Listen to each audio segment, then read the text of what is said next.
وإن لم تغفر لنا وترحمنا لنكونن من الخاسرين আয় আল্লাহ তাআলা গভীর রাত্রি পর্যন্ত বিশ্বনাথ দারুল উলুম ইসলামিয়া কামিল মাদ্রাসা প্রাঙ্গণে তোমার গোলামদেরকে নিয়ে আরামের ঘুম হারাম করে কোরআনের কথা শুনেছি বলেছি, আল্লাহ নবীর সাথে দরুদ ও সালাম পড়েছি, মিলাদ শরীফ জাম শরীফ হয়েছে।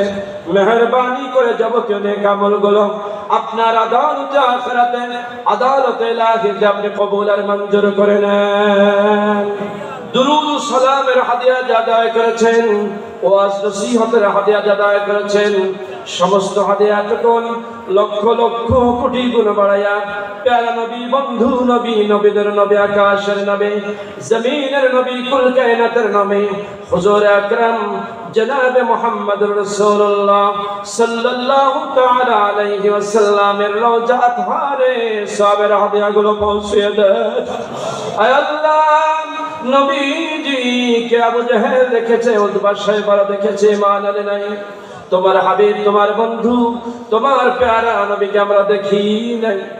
নবীজির হাদিস শরীফের ভিতরে পড়েছি, তোমার কোরআনে পড়েছি নবী সত্য। আল্লাহ আখিরি জামানার নবীকে ভালোবেসেছি, ঈমান এনেছি। আল্লাহ নবীজির নূরানি চেহারা মোবারক জীবনে একটি বার হলেও ঘুমের ঘরে দেখার তৌফিক দান করে দিও আল্লাহ। কাটা কাফিররা তোমার হাবিবের চেহারা মোবারক দেখলো, ঈমান আনলো না। আমরা তোমার হাবিবকে না দেখে ভালোবেসেছি, ঈমান এনেছি। নবীজির নূরানি চেহারা মোবারক না দেখাইয়া আজরাইল পাঠায়ো না আল্লাহ। নবীজির নূরানি চেহারা মোবারক না দেখাইয়া 3.5 হাত ওই মাটির কবরে তুমি আমাদেরকে ডাকিও না। নবীজির নূরানি চেহারা মোবারক না দেখাইয়া তুমি সাদা কাপড়ে কাফনে পেঁচাইও না আল্লাহ। নবীজির রওজা মোবারক বারবার জিয়ারত না করাইয়া আল্লাহ দুনিয়ার থেকে তুমি বিদায় দিও না আল্লাহ। তোমার খানা কাবা বাইতুল্লাহ যাদের যাবার সৌভাগ্য হয় নাই আল্লাহ জীবনে একবার হলেও তাদের যাবার তৌফিক তুমি দান করে দিও। নবীজির রওজা মোবারকে যাদের যাবার সুযোগ হয় নাই জীবনে একবার হলেও নবীজির কদম মোবারকে দাঁড়াইয়া আসসালাতু ওয়াসসালামু আলাইকা ইয়া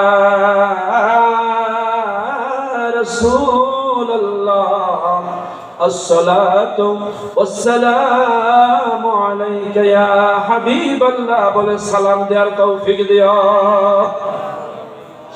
আয় আল্লাহ, এই কামিল মাদ্রাসা এটা একটা আমানত এলাকাবাসীর জন্য।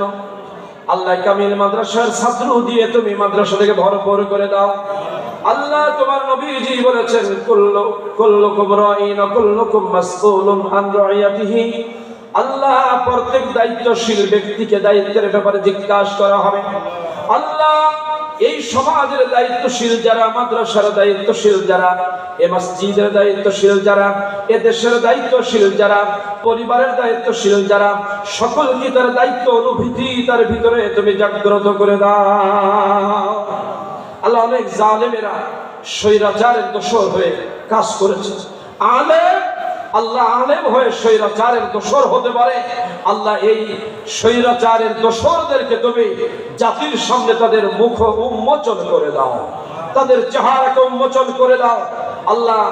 বিচার আদালতে তাদের যথোপযুক্ত বিচার করে আজীবন আমরণ তাদেরকে আল্লাহ তাদেরকে তুমি যাবজ্জীবন জেল হোক অথবা তাদের ফাঁসির কাষ্ঠের ব্যবস্থা হোক আল্লাহ। স্বৈরাচারদের দোষর যারা ছিল আলেম ওলামারা থেকে শুরু করে যে যেখান থেকে স্বৈরাচারদেরকে সহযোগিতা করেছে, স্বৈরাচারদের সঙ্গী হিসেবে কাজ করেছে, সকলকে তুমি আল্লাহ দুনিয়াতে আল্লাহ তাদের বিচার আমাদেরকে দেখার তৌফিক দান করো আল্লাহ। তোমার আদালতে তো বিচার হবেই, দুনিয়ার আদালতেও তুমি তাদের বিচার করে বেইজ্জত করে নমরুদ ফেরাউন সাদ্দাদ হামানের মতো তুমি দুনিয়া থেকে বেইজ্জত করে বিদায় করে দাও।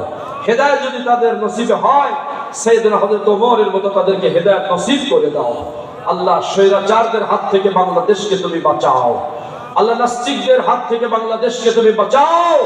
আল্লাহ স্বৈরাচারদের দোসরেরা পালায়া আছে, আত্মগোপনে আছে, সপ্ত বিদেশে পালাতে পারে নাই।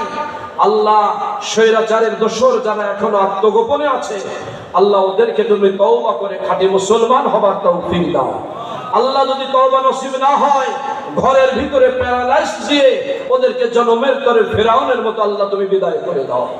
আল্লাহ আমার বাংলাদেশ, ওলিয়া উলিয়ার বাংলাদেশ, শাহজালালের বাংলাদেশ, শাহপরানের বাংলাদেশ, শাহ সুলতানের বাংলাদেশ, শাহ মখদুমের বাংলাদেশ, খান জাহান আলীর বাংলাদেশ, শাহ আবু জাফর মোহাম্মদ সালেহ রহমতুল্লাহ আলাইহির বাংলাদেশ, শাহ আবু জাফর মোহাম্মদ নেসারউদ্দিন রহমতুল্লাহ আলাইহির বাংলাদেশ, সাহেব কেবলা ফুলতুলি রহমতুল্লাহ আলাইহির বাংলাদেশ। এই বাংলাদেশের পরে তোমার খাস রহমত নাজিল করে দাও। আযাব গজবের হাত থেকে বাংলাদেশকে কিয়ামত পর্যন্ত হেফাজত করো। আল্লাহ তাআলা এদেশের প্রেম প্রীতি যাদের ভিতরে আছে, যারা আলেমদেরকে পছন্দ করে, মহব্বত করে, আল্লাহ দেশকে যারা ভালোবাসে, জনগণের কষ্ট যারা বুঝতে পারে, জনগণের কষ্ট যারা লাঘব করতে চায়, এমন ব্যক্তিবর্গ দিয়ে তুমি বাংলাদেশকে পরিচালনার ব্যবস্থা করে দাও। ডক্টর প্রফেসর ইউনূস যতদিন দেশ পরিচালনার দায়িত্বে আছে, আল্লাহ তুমি তাকে সৎ যোগ্যতার সাথে দেশ পরিচালনার তৌফিক দাও।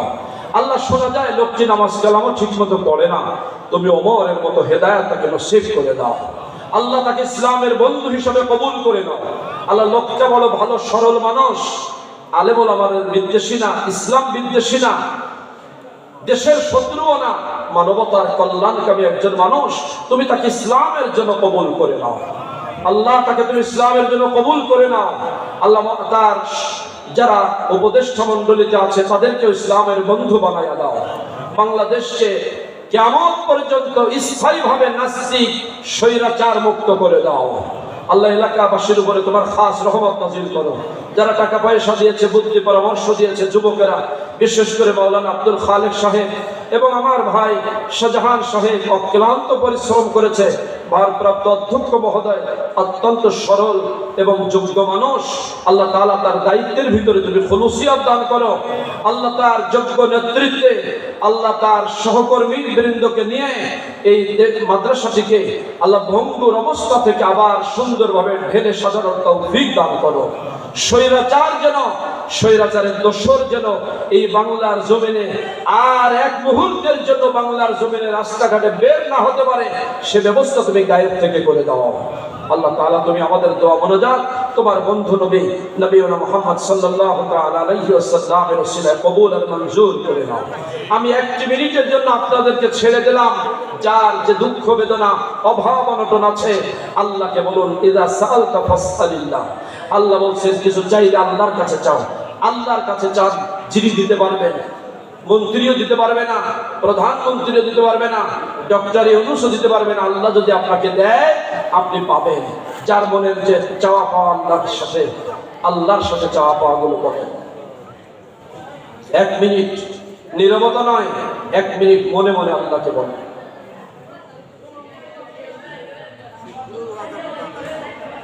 আল্লাহ মনজির হোসেন আল আমিন, মুবাশশির হোসেন, আমার দুটি ছেলে, কলিজার টুকরা ছেলে। মুবাশশির হোসেন দাখিল পরীক্ষা দিবে দারুন নাজাত থেকে। আল্লাহ তাআলা তাকে তুমি যোগ্য মুহাদ্দিস হিসেবে, মুফাসসির হিসেবে কবুল করো। আল্লাহ এলাকার যত ছেলেরা মাদ্রাসায় পড়ে, মেয়েরা মাদ্রাসায় পড়ে, স্কুল কলেজে ইউনিভার্সিটিতে পড়ে যারা, আল্লাহ সকলের জেহেন জাকাত মেধা শক্তিকে ভালো করে দাও। ওদেরকে যোগ্য মানুষ হিসেবে কবুল করো, খাঁটি মুসলমান হিসেবে কবুল করো, যোগ্য সুনাগরিক হিসেবে আগামী দেশ পরিচালনার মতো যোগ্য নাগরিক হিসেবে তাদেরকে কবুল করে নাও।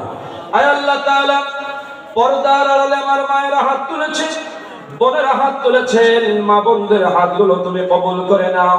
আমার ডাইনে বামে মুরব্বী বাবাজিরা হাত তুলেছেন, মুরব্বীদের হায়াত বাড়িয়ে দাও, রোগ শোকগুলো ভালো করে দাও, আলেম ওলামাদেরকে বন্ধু বানানোর তৌফিক দাও।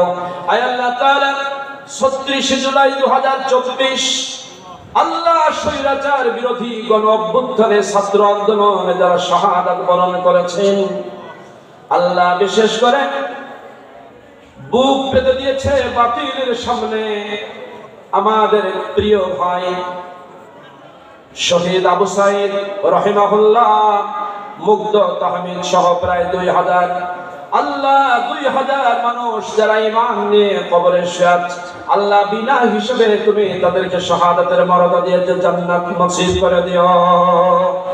আল্লাহ তাআলা তোমার দরবারে ফরিয়াদ জানাই, এলাকার প্রতিটি মানুষের ঘরে ঘরে তুমি শান্তির ফয়সালা নাজিল করে দাও। ব্যবসায় বাণিজ্য যারা করে ব্যবসায় বরকত দিয়ে দাও। ক্ষেত খামার যারা করে ক্ষেতের ভিতরে ফসল দিয়ে ভরে দাও। আল্লাহ প্রবাসীদেরকে তুমি হালাল রুজিতে বরকত দাও। প্রবাসে যারা আছি তাদেরকে সুস্থ রেখো, ঈমানের সাথে রেখো। আল্লাহ তাআলা আমাদের ভাই এম ইলিয়াস আলী সাহেব কোথায় আছে আমরা জানি না, দুনিয়ায় যদি থেকে থাকেন আল্লাহ তার মেয়েদের কাছে, তার পরিবারের কাছে তুমি কুদরতি ভাবে পৌঁছিয়ে দাও। আল্লাহ দুনিয়ার থেকে যদি বিদায় হয়ে যায় থাকে, তার কবরখানাকে এই মুহূর্তে জান্নাত বানায়া দাও। তার পরিবারের পরে খাস রহমত নাজিল করো। আগামী দিনে আল্লাহ জাতীয়তাবাদী শক্তি যারা আলেমদেরকে ভালোবাসে, ইসলামকে পছন্দ করে, আলেম ওলামাদেরকে নিয়ে সুন্দর একটি নির্বাচনের মধ্য দিয়ে বাংলাদেশকে সোনার বাংলাদেশ গড়ে তোলার তৌফিক দিয়ে দাও। রব্বানা তাকাব্বাল মিন্না ইন্নাকা আনতাস সামিউল আলিম ওয়া তুব আলাইনা ইন্নাকা আনতাত তাওয়াবুর রহিম। سبحان ربك رب العزة عما يصفون وسلام على المرسلين والحمد لله رب العالمين. واجعل آخر كلمتنا عند الموت لا إله إلا الله محمد رسول الله.